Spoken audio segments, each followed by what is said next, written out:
हमारे जीवन में भगवान श्री कृष्ण की भक्ति, भगवान श्री कृष्ण ने जो उपदेश किया है, श्रीमद् भगवद गीता के माध्यम से जो उपदेश किया है, उसका एक एक शब्द हमारे जीवन में आना चाहिए। भगवान राम जी ने जो जो चरित्र किया है, करके दिखाया है, वो सारा चरित्र हमारे जीवन में आना चाहिए। यदि हमारे जीवन में कृष्ण भगवान की भक्ति चाहिए तो सबसे पहले मुझे राम जी की तरह जीवन यापन करना पड़ेगा, क्योंकि श्रीमद् भागवत महापुराण में कृष्ण भगवान के जन्म से पहले राम जी का जन्म होता है। हाँ, राम जी पहले आते हैं और कृष्ण भगवान बाद में आते हैं।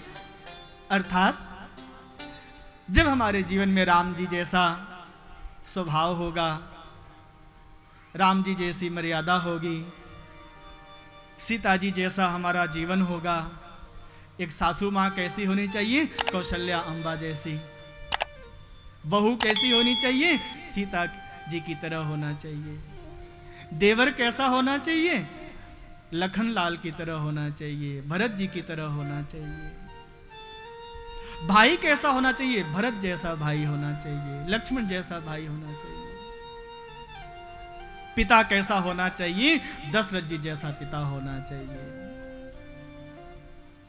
हमारी संतान कैसी होनी चाहिए? लव और कुश की तरह होनी चाहिए संतान, जिससे स्वयं भगवान राम जी भी युद्ध नहीं कर पाते हैं। भरत, लक्ष्मण, शत्रुघ्न युद्ध में पराजित हो जाते हैं।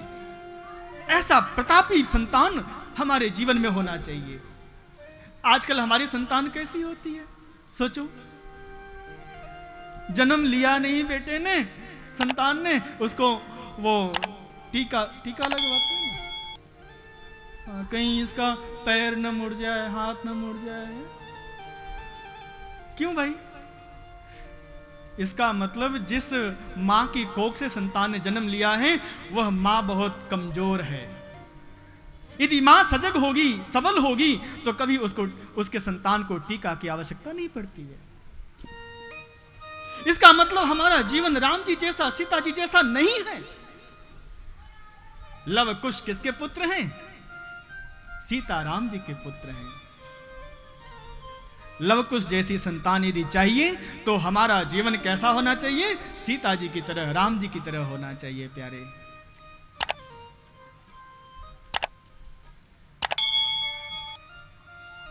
भगवान श्री कृष्ण की भक्ति तभी प्राप्त हो सकती है जब हमारे आपके जीवन में भगवान राम जैसी मर्यादा आ जाए। बस रघुकुल सा घराना हो, हमारा परिवार कैसा हो?